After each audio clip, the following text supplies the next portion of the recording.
Hello, hello. Thank you for joining us, everyone. This is my friend Ilana Shapiro Yahdav. She is an advanced certified grief recovery specialist and grief coach, passionate about healing the world one heart at a time. After losing her father to brain cancer the day after her 24th birthday, Ilana promised herself that once she got through it, she would devote her life to helping others do the same. She started by establishing the Eric A. Shapiro, MD, Memorial Scholarship Fund in honor of her father within the American Jewish World Service, a nonprofit that strives to end poverty and promote human rights in the developing world. To date, she has raised over $92,000 and run the New York City Marathon to bring more awareness to the fund and fundraise. In 2018, Ilana left corporate to found her company, the Nonlinear Journey LLC, whose focus is to greet grieving people exactly where they are and support and guide them through their grief journey. Ilana loves to travel and has been to more than 24 countries and has lived in Israel, China, and Costa Rica. She is a native New Yorker, Bostoner, and resides in Northern California with her husband and cat. Thank you so much for joining us, Ilana. How are you doing today? Thank you so much for having me here. Yes. I'm so excited, and I'm jealous that you are in Northern California right now because currently I'm sitting in a blizzard in central Wisconsin, but amen to you, sister. Like, I'm impressed. Well, and 24 countries, I'll go to probably almost any of them at this point. I'll go with you. I'll go back. Let's go. Let's go.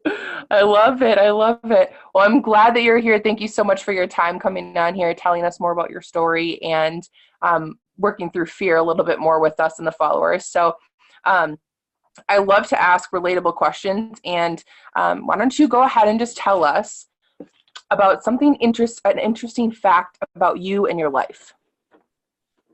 I guess to think of one most interesting is I spent 5 years in China studying Mandarin. And that's how I've had the opportunity to travel so much, because once you're in Asia, it's a lot easier to get, all over Asia for cheaper than it is for me to go back east to visit my family. That's crazy. That's crazy. How long ago were you in China?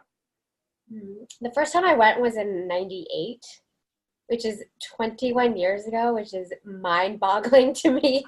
But the last time I was there was the day I got into graduate school. I booked a ticket to China. I went back for a month. So that was in 2010. So it's been quite a while since I've been back. So way overdue.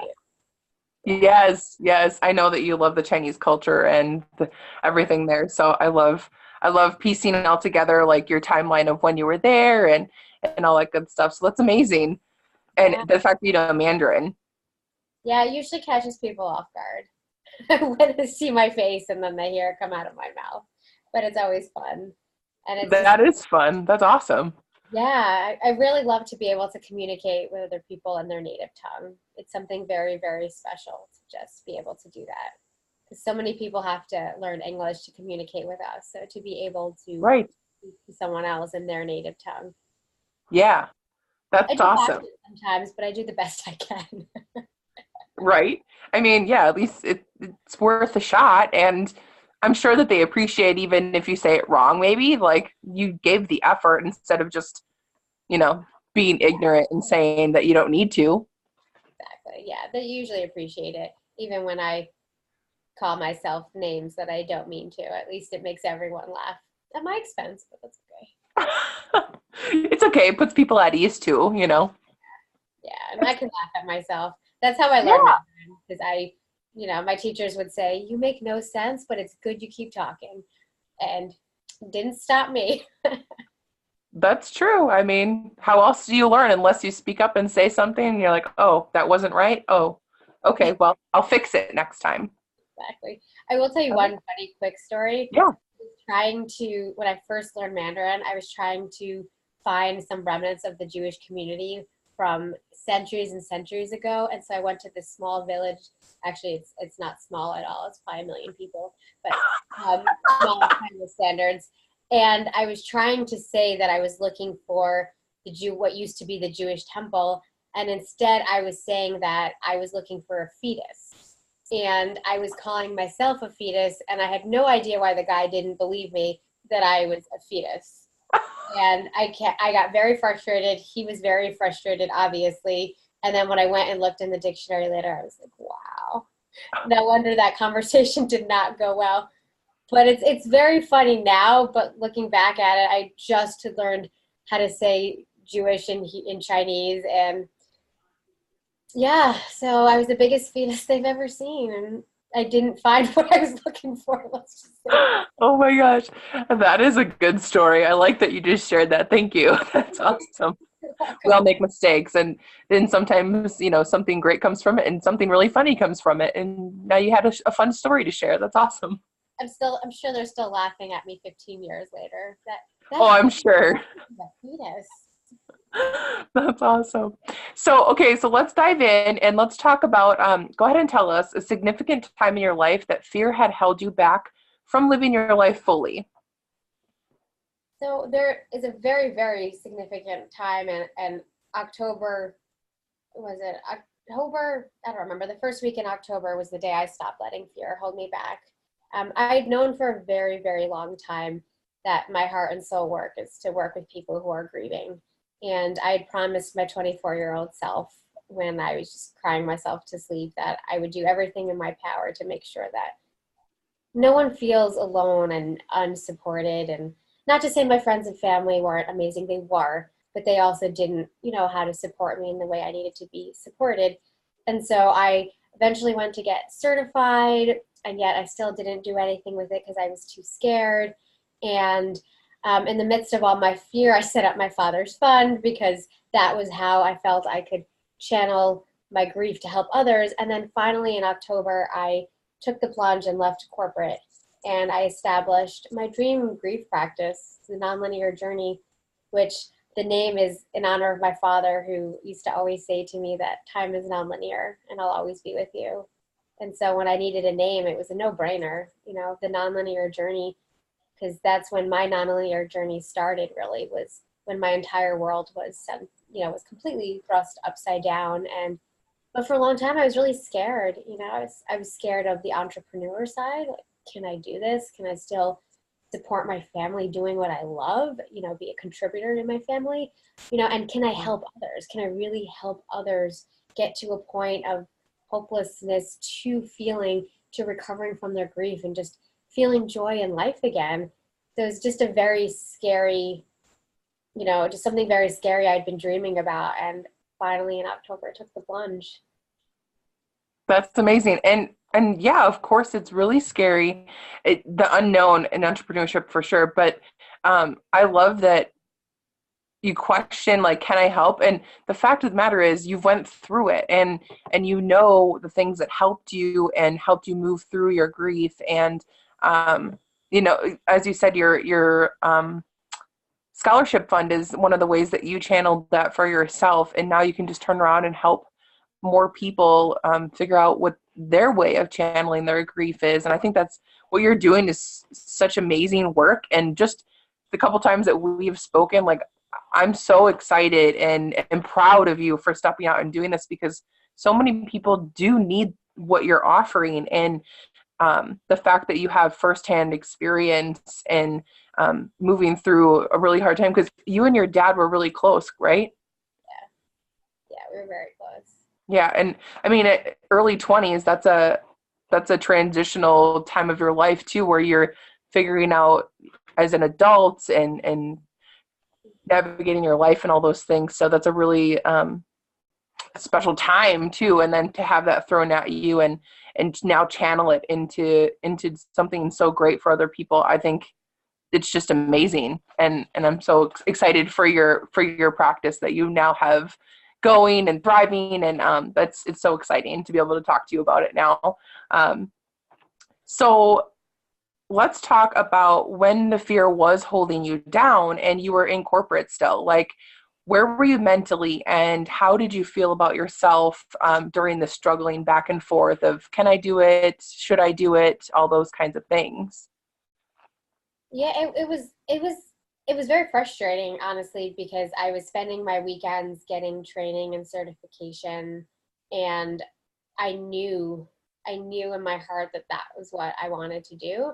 But I also really love, you know, parts of corporate are fun. The parts of corporate are fun. And I was working in marketing, which I really did enjoy. Um, and so there are parts that were just, going to conferences and trade shows and meeting all kinds of interesting people. And I did enjoy the work I was doing, but I never felt the fulfillment. And then when I started volunteering and working with grieving people on the side, and just realized how much I loved that, and how if I really wanted to fully show up and make a difference, then I had to. But I will tell you, there was one moment in particular where I really realized that it was time to leave corporate. And my mom actually sent me a card and said, follow your dream. Oh. And, coming from my mom, who is incredibly risk adverse, incredibly supportive and amazing, but just, even her seeing that just really meant so much to me, and kind of made me realize where a lot of my frustrations at work were coming from. And I was never really happy at work, because I knew I didn't feel I was making a difference in the way I wanted to make a difference. I didn't feel like I was impacting the world in the way I wanted to impact the world. Yeah, and that you could impact the world. You weren't using all of the experiences and the tools that you and resources that you had that helped you get through that time in your life. And it is a gift that you can help other people with. I think that's amazing that your mom stepped up and was like, hey, follow your dreams, because if we don't, our world is going without that. And you have a lot of knowledge to share with people about it. And the fact that you worked on the weekends in your spare time going to do these things while you're still doing the corporate thing, I'm like, that's just dedication, and shows like that is what you're passionate about. I think that's how we kind of find it, right? What we're doing in the nooks and crannies of our time, because everyone is so busy these days. We could find ways to be busy, but obviously you were using your time productively and still doing the corporate thing until you weren't. And in the nooks and crannies, you were working on your certification and your trainings and stuff. So that's awesome. I love that your mom was part of that. Yeah. And I'll tell you one funny bit. The chief marketing officer of my department, when, I told him I was taking a day off, he goes, oh, you're going to do something fun? I'm like, yeah, I'm becoming a certified grief recovery specialist.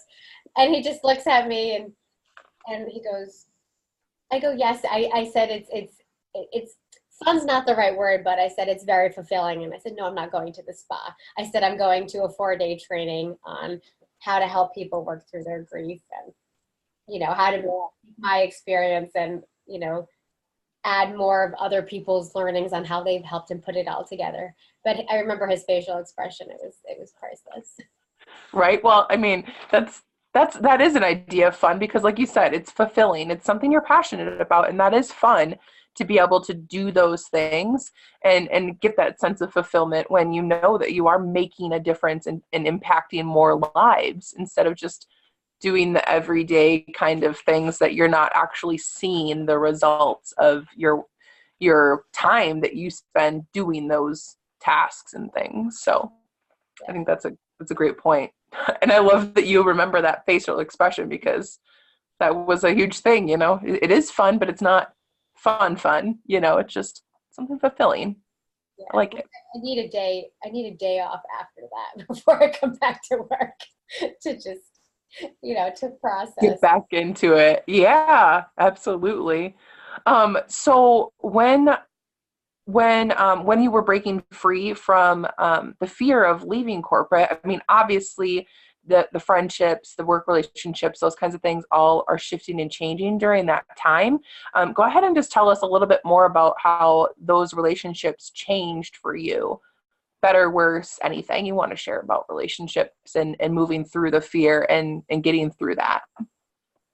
Yeah, I know at first my husband was a little bit, skeptical.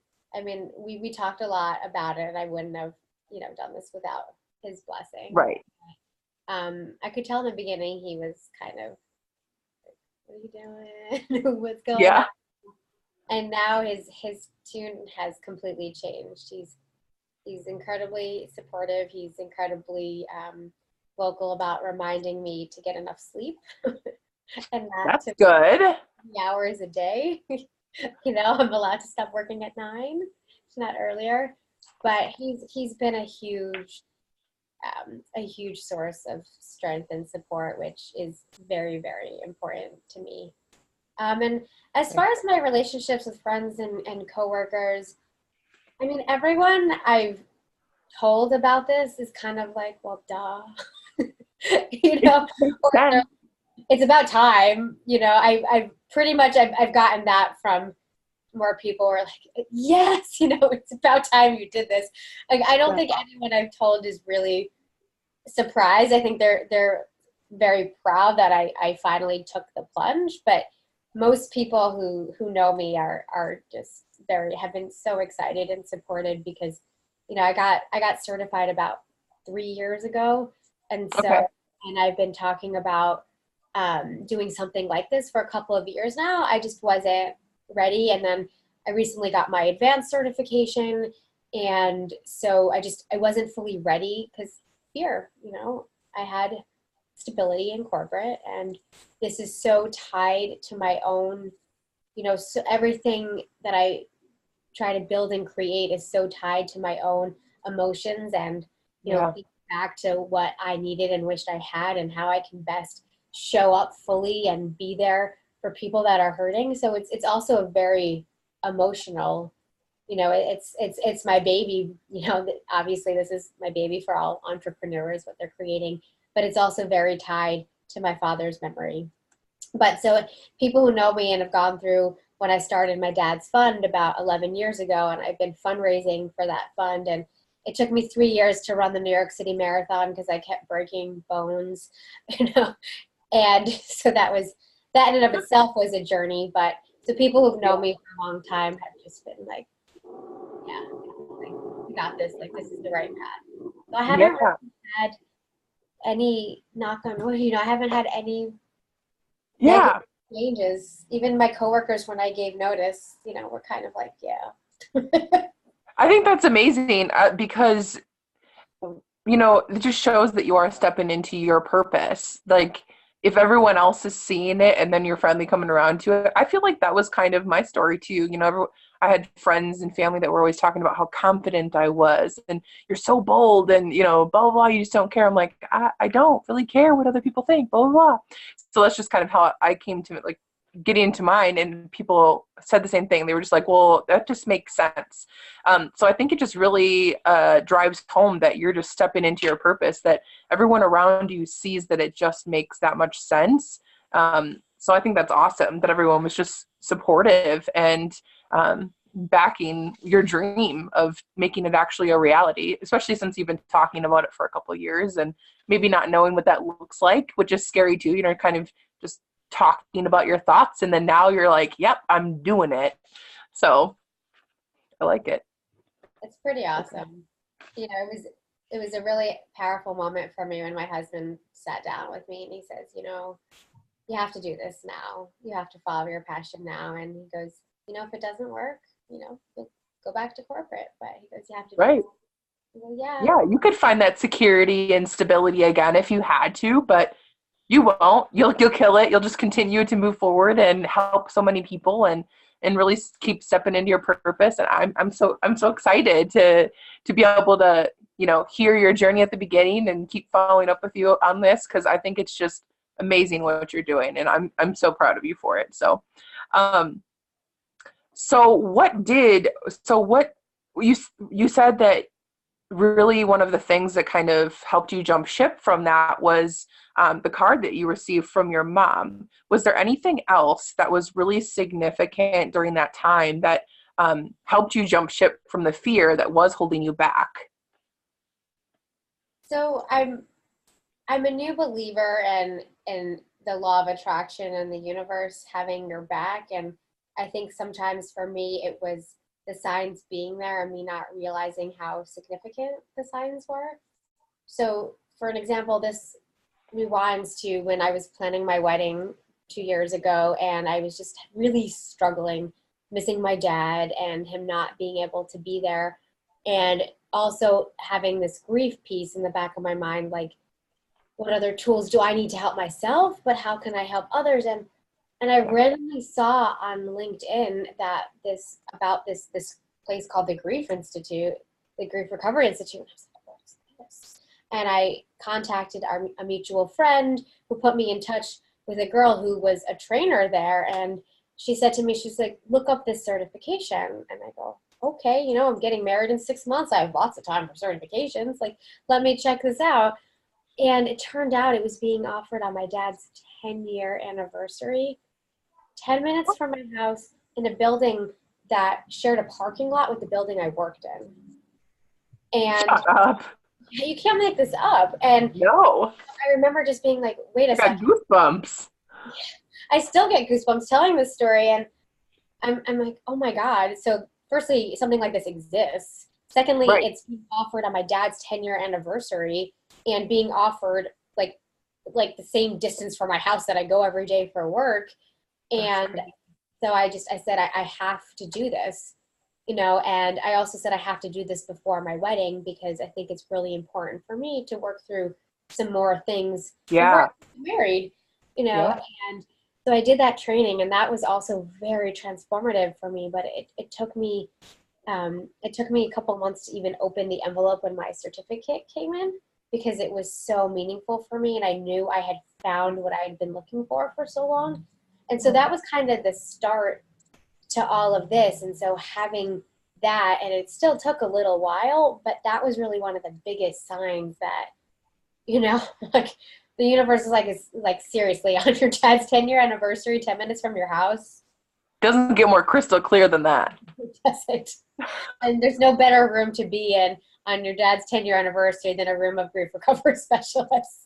Oh my God, seriously, that's crazy. It's crazy, amazing to like see how that unfolded for you. Like I didn't know that. That's awesome. Yeah. But it still took me a while longer, but Right. after I got married, I started a new job, and I liked what I was doing, but I wasn't fulfilled. I wasn't happy, and I just sat there and what's going to make me happy? And every day I know what, and I guess I'm very lucky because I know what my purpose is and I know what my passion is. And I think that's what made it even more painful every day is knowing exactly what I wanted to be doing and then not having energy after being at work and a job I was struggling at because it wasn't filling my cup. Yeah.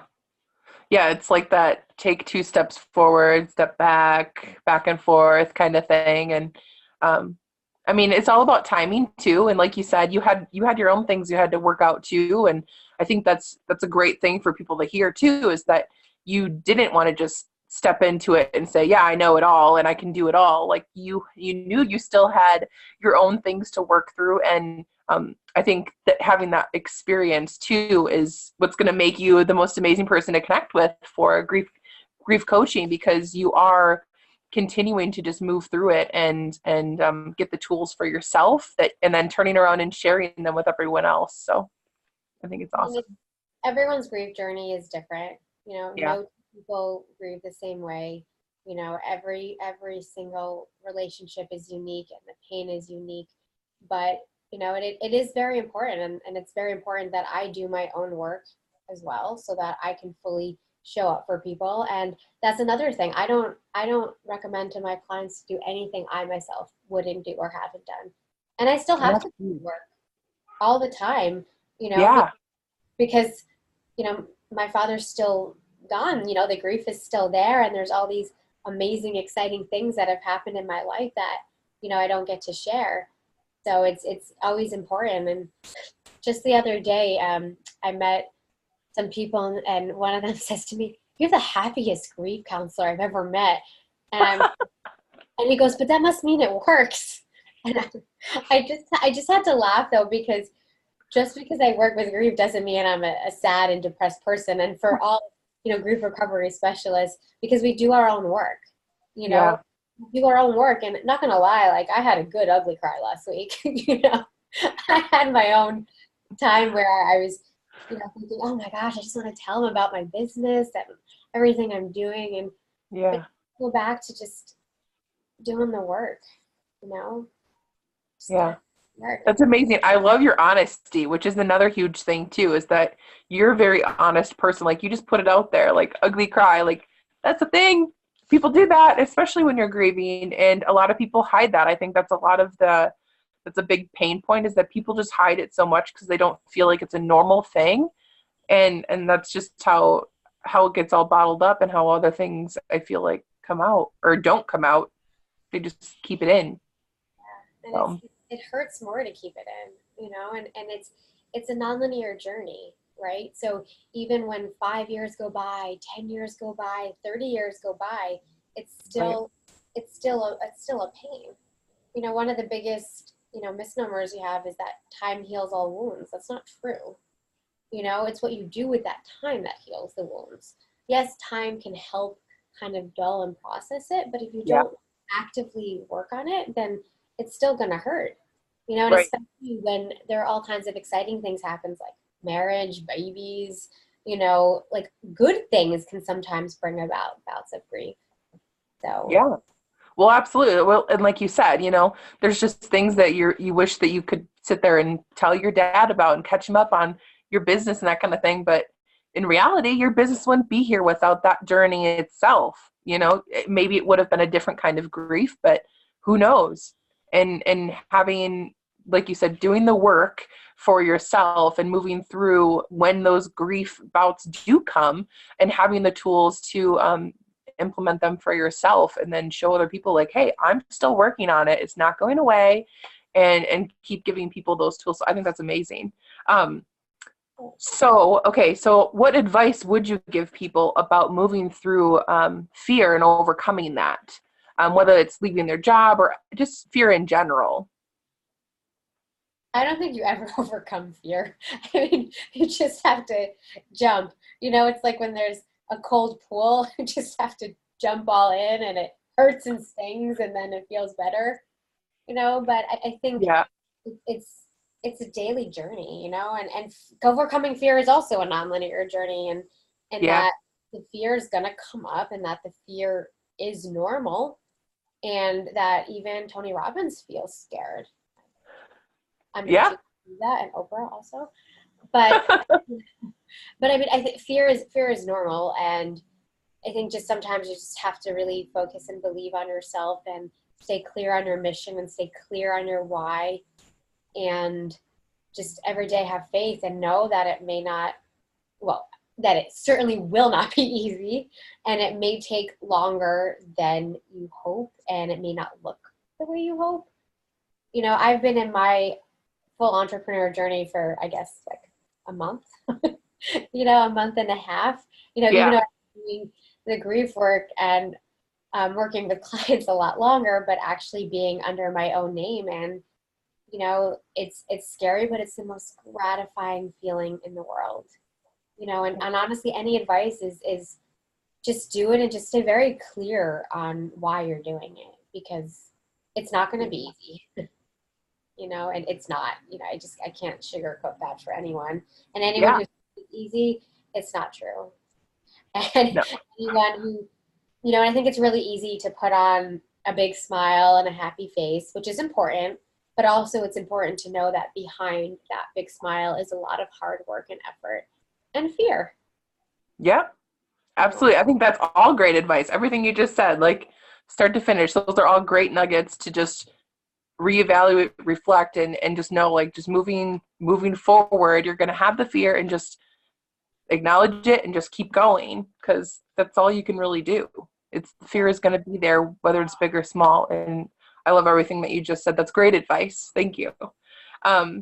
So you have tools. You're really good at moving through those kind of fears and getting through the days with those. So where do you see yourself in the next 5 years now that you live your life more fearlessly?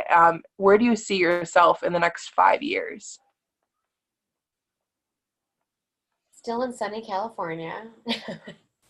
I don't blame you on that.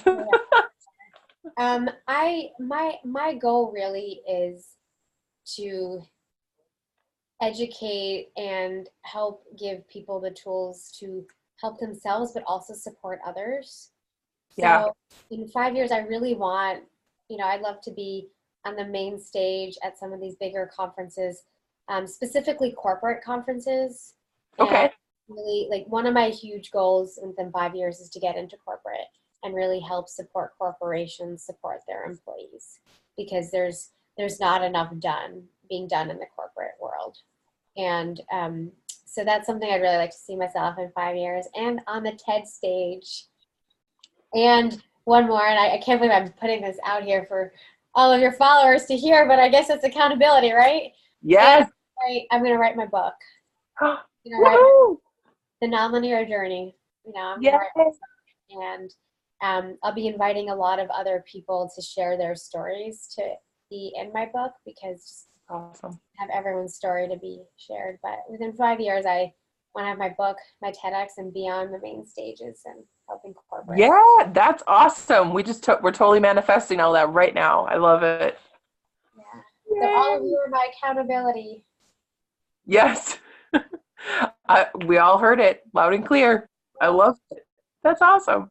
Okay, so where can everyone connect with you? Where's the best way to connect with you? So the best way to connect with me is definitely email or on my microsite. And I'm on Instagram and on Facebook, but email is definitely the greatest way. And my full website and my logo should be done in the next few months, but I do have a microsite, and I believe Rebecca's going to include the link where Yes, you can schedule time with me, and my email's on there. And my email's Ilana Yahdav at gmail.com. So pretty easy, just my first name and my last name. So I'm pretty easy to get hold of. I try to be easy to get hold of so that people who need me can find me, and can also go on my microsite and schedule time with me so we can see how we can walk through this journey together and how I can support you better. very cool. So do you do a free consultation, or is it not a free consultation? Yeah. Or So your call?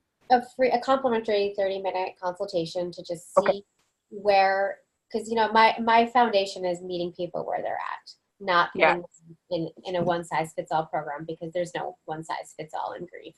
And so I'm also, I can do everything online, which is, a blessing, especially with Cisco traffic or people snowed in and, the East Coast. So I can really meet anyone, actually literally wherever they are, not just figuratively. Yeah. Online, I like it. and, and in person for those that are local, and groups as well. But groups are out here in California. Awesome. Yay. I love it. Okay. So is there anything that you would like to leave the viewers with? One last message before we go. Just one. No, I think really one of the big things is just to remind everyone that they're not alone. Something can seem, grief and loss is really, really hard, and you're not alone. You may feel alone and lost, but you're not. And there is a light that is at the end of the tunnel, and that light doesn't mean your love for your lost loved one will ever go away. It just means that the pain does go away. I love that. It diminishes and it comes back, but it does go away.